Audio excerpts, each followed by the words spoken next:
지난 시간에 이제 초점에 대한 기본 원리에 대한 설명을 해드렸고요. 그 다음에 초점을 제대로 맞추기 위해선 몇 가지 우리가 조심해야 될 사항들이 있는데요. 그 조심해야 될 사항들에 대해서 일단 알아보면요.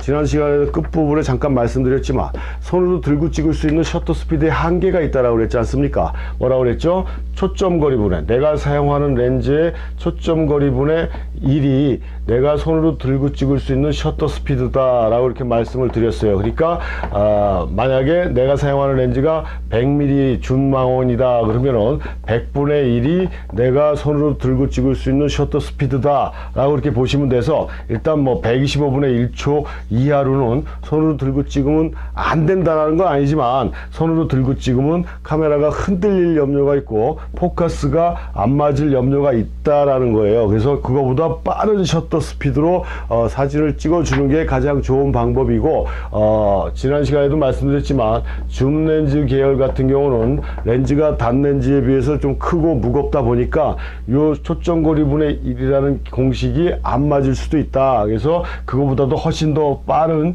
하이 스피드로 해놓고 셔터를 눌러주는 게 좋은 방법인데, 요즘 렌즈들은 떨림 방지 기능이 IS 렌즈나 VR 렌즈 같은 이런 떨림 방지 기능을 가지고 있다 보니까 요거 자체도 자꾸 잊어버리고 그냥 찍는 경우가 많다라는 얘기예요. 그러다 보면은 내가 원하는 포커스를 못 맞춰주는 상황이 생길 수 있다라는 것도 또 이해를 하셔야 되고요.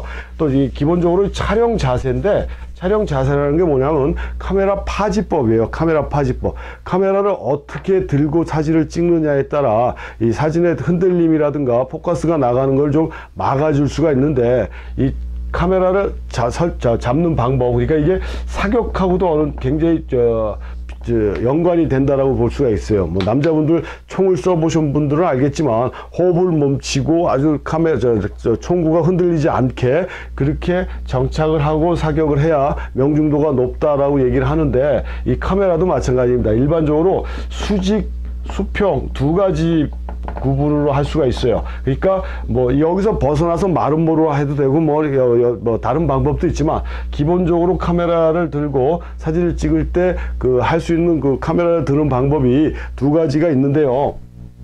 그 수직 수평이라고 얘기해 드렸는데, 이렇게 일반적으로 우리가 수평으로 이렇게 들잖아요. 이렇게 수평으로. 그러니까 가로 프레임으로 카메라를 드는데, 이 가로 프레임으로 들 때 항상 이 카메라 렌즈는 파인더는 그 오른손잡이용으로 대부분 나옵니다. 그래서 약간 왼손잡이들은 약간 불편하지만 오른손잡이용으로 나온다는 기준을 했을 때, 오른손은 카메라 바디의 오른쪽을 이렇게 잡아주고, 왼손은 손바닥은 카메라 바디하고 렌즈를 이렇게 받쳐주는 역할을 해줘야 되는 거고요. 상박부라고 그러죠. 상박부는 가슴에 밀착을 시켜서 카메라 파인더를 완전히 당겨야 돼, 얼굴 쪽으로. 이렇게, 그래서 요 왼손 자체가 그 삼각대와 같이 카메라를 받쳐주는 역할을 해주면은 카메라의 흔들림을 최소화시킬 수 있다는 얘기입니다. 요게 이제 수직 파지법이고, 수평은 요렇게 수직은 요거, 수평은 요거고요. 수직은 이렇게 카메라를 이렇게 세워주는 건데, 일반적으로 이게 기본적으로 카메라 구조가 가로 프레임으로 보기 쉽게 만들다 보니까 사진을 찍으시는 분들도 그냥 모든 거를 다 이렇게 가로로만 찍는 경우가 많아요. 아무 생각 없이. 근데 가로로 봤을 때 효과적인 사진이 있고 수직으로 찍어야 효과적인 사진이 있다는 얘기인데요. 여기서 일로 돌려주는 것 자체가 굉장히 생각처럼 쉽지는 않다는 얘기입니다. 근데 이렇게 돌려줘서 수직으로 찍어주는 그런 연습도 많이 해주시는 게 좋은데, 이때도 마찬가지예요. 왼손은 그 상박부는 가슴에 밀착시킨 상태에서 카메라를 그 얼굴 쪽으로 완전히 이렇게 당겨줘야 돼요. 오른팔이 좀 이렇게 들리는 건 있지만 당겨줘서 받쳐주면서 눌러줘야 카메라의 흔들림이나 떨림을 최소화시킬 수 있다는 게, 이게 기본적으로 카메라의 그 파지법이다, 잡는 법이다라고 이렇게 보시면 됩니다. 수직 수평. 그러니까 아주 튼튼하고 단단하게 팔 자체가 삼각대와 같은 역할을 해주게 이게 잡아주는 게 좋고, 그렇지 않고 그거보다 더 느린 저속 샷도로 촬영을 할 경우에는 어쩔 수 없이 보조 도구를 사용을 해줘야 되는데, 일반적으로 가장 많이 사용하는 게 삼각대 트라이포드죠. 이 트라이포드라는 거는 이제 일단 정물이나 풍경이나 이렇게 그 다음에 우리가 좋아하는 일반 분들이 좋아하는 그 장노출 시간을 길게 줘서 사진을 찍는 장노출 사진을 찍을 때는 당연하게 삼각대가 필수고요. 풍경 사진 하시는 분들한테는 이게 아주 필수 액세서리라고 이렇게 볼 수가 있습니다. 삼각대를 단단하게 고정을 해서 촬영을 해줘야 카메라의 흔들림이나 떨림 이런 거에 의해서 사진에 실패하는 것을 막아줄 수가 있는데, 삼각대도 굉장히 종류가 많죠. 삼각대도. 그래서 선택하는데 굉장히 잘 모르다 보면 힘든 경우가 많은데, 일단 삼각대는 조건이 튼튼해야 됩니다. 뭐 바람이라든가 아니면 바닷가에서 이렇게 사진 찍다가 갑자기 바닷물이 들어와가지고 이 다리를 쳤을 때 흔들리면 안 된다는 얘기예요. 또 바람에 의해서 쓰러져도 안 된다는 얘기고, 튼튼해야 됩니다. 튼튼하면서도 또 뭐예요? 가벼워야 돼요. 그러니까 튼튼한 게 어떻게 가벼울 수가 있느냐 근데 있어요. 뭐 티타늄 바디인가 뭐 비행기 만드는 바디는 뭐 그런 재질로 만든 그런 것들은 가볍고 튼튼하다는데 또 가격이 좀 비싸죠. 그래서 뭐 내가 힘이 있고 운동 삼아 한다라 그러면 좀 무거워도 일단 튼튼한 걸 선택을 해줘야 된다는 얘기입니다. 두 가지를 다 겸하면 훨씬 더 좋겠지만, 그다음에 카메라 무게의 몇 배를 지탱할 수 있는 그 정도의 그 튼튼함을 갖고 있어야 되는 거지. 카메라는 굉장히 크고 무거운데 트라이포드는 조그맣다 그러면 이거는 굉장히 불안한 요소가 많고 촬영에 실패할 확률도 많고 쓰러져 갖고 카메라를 손상될 수 있는 확률도 높다라는 얘기예요. 그래서 튼튼하고 가벼워야 되고요. 또 이게 추위에 강해야 되는 게 뭐 더위에도 강해야 되겠지만, 날씨가 급속하게 온도의 변화가 심하다 보면요, 모든 기능이 막 이렇게 움츠러들고 축소가 되고 막 이렇게 돼가지고 이 나사라든가 이런 게 제대로 작동 안 할 수가 있다라는 얘기입니다. 그래서 이 다리가 보통 3단으로 돼 있어요. 3단으로 돼 있는 게 이게 찰탁 방식으로 해서 한번 원샷으로 풀어서 빼고 넣고 하는 게 있고, 이 회전 조임으로 해서 돼 있는 것도 있고, 나사식으로 이렇게 조여 갖고 고정시키는 게 세 가지가 있는데, 가장 많이 사용되는 거 이게 찰탁식이 많고요. 나선형도 많아요. 근데 추운 날씨에서는 그게 풀었다 조였다 한다는 것도 생각처럼 쉽지는 않은데, 내가 어떤 게 가장 편안한 건지를 스스로 선택을 해서 구입을 해주시면 되지만, 제 경험에 의해서는 이 찰탁식이라고 해야 되겠죠.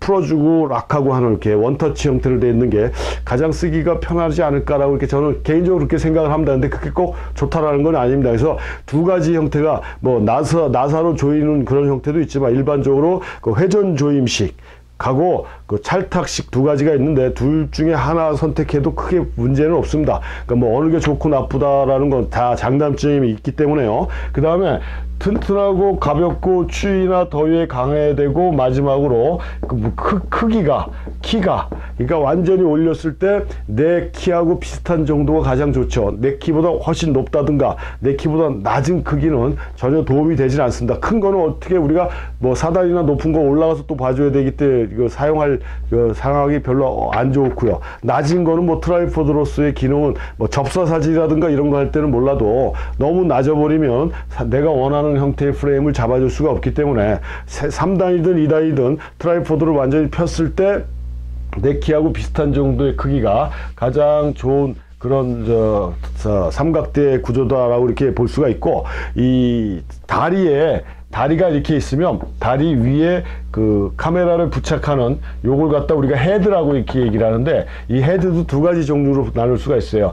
3웨이 헤드라고 그래서 이게 스윙 해주는 거, 뭐 틸트 해주는 거, 이렇게 레벨이 돌리는 저기가 조정하는 게 세 개로 돼 있는 걸 3웨이 헤드라고 그러고, 그냥 원터치로 스위치를 꽉 눌러갖고 이렇게 내 마음대로 방향을 꺾어주는 이런 걸 볼 헤드라고 이렇게 얘기를 하거든요. 볼 헤드. 그래서 지금 현재는 이 볼 헤드가 제일 많이 사용돼. 왜냐하면 편리하니까 볼 헤드를 많이 사용하는데, 수평으로 이렇게 조금의 오차도 없이 수평으로 옮겨줘야 되는 상황들, 그러니까 뭐 팬닝 촬영이라든가 뭐 이런 경우에 뭐 파노라마 촬영 같은 경우 이렇게 할 때는 이 헤드 자체를 수평으로 쭉 평행하게 옮겨줘야 되는데, 볼 헤드보다는 그런 면에서는 3웨이 헤드가 훨씬 더 정확하게 해줄 수 있다는 장점은 갖고 있어요. 근데 어떤 거를 쓰냐, 이거는 세 개를 다 조절해야 되는 번거로움이 있고, 요거는 한번 터치해가지고 내 마음대로 각도를 조절할 수 있고 자유자재로 사용할 수 있다는 장점이 있지만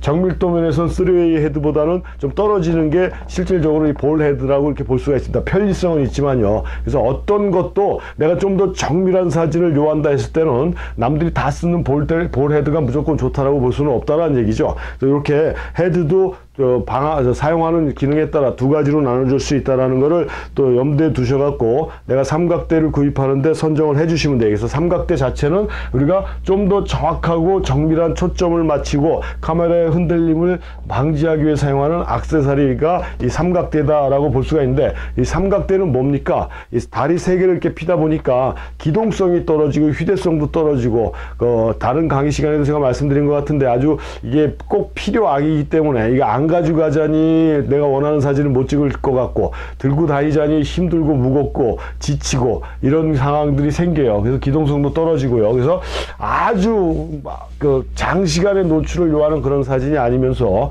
좀 더 정밀하고 신속한 촬영을 원한다 했을 때는 삼각대가 아니라 모노포드라고 해서 외다리죠. 다리가 이렇게 하나로 되어 있어, 지팡이처럼. 여기를 사용하는 것도 하나의 방법인데, 이건 실질적으로 풍경이나 정물 사진보다는 스포츠 사진이라든가 야생 동물 사진이라든가 이렇게 찍으면서 바로바로 이동할 수 있는 기동성을 갖고 있는 그런 사진을 원할 때는 모노포드가 훨씬 더 효과적이다. 그래서 이렇게 카메라의 정밀성을 좀 더 극대화시키면서 흔들림을 방지하고 정확한 초점을 요하는 데 사용하는 액세서리는 크게 삼각대하고 모노포드라는 두 가지 자가 있고, 일반적으로 가장 많이 사용하는 거는 그 삼각대가 제일 많이 사용되는 거고, 삼각대를 선택할 때는 좀 전에 말씀드린 사항을 염두에 두시고 고르면 되고요. 촬영 자세, 그러니까 카메라를 어떻게 들고 찍느냐도 우리가 사진을 좀 더 정확하게 묘사하는데 굉장히 중요한 요소로 차지하고 있다라는 걸 명심하시고, 마무리 차원에서 초점이 꼭 안 맞았다고 해서 나쁜 사진은 결코 아니다. 어떤 의도에서 초점을 안 맞췄는지가 중요하다는 얘기죠. 근데 맞아야 되는 경우인데 안 맞았을 때는 그건 실패한 사진이다라는 걸 명심하셔야 되겠습니다.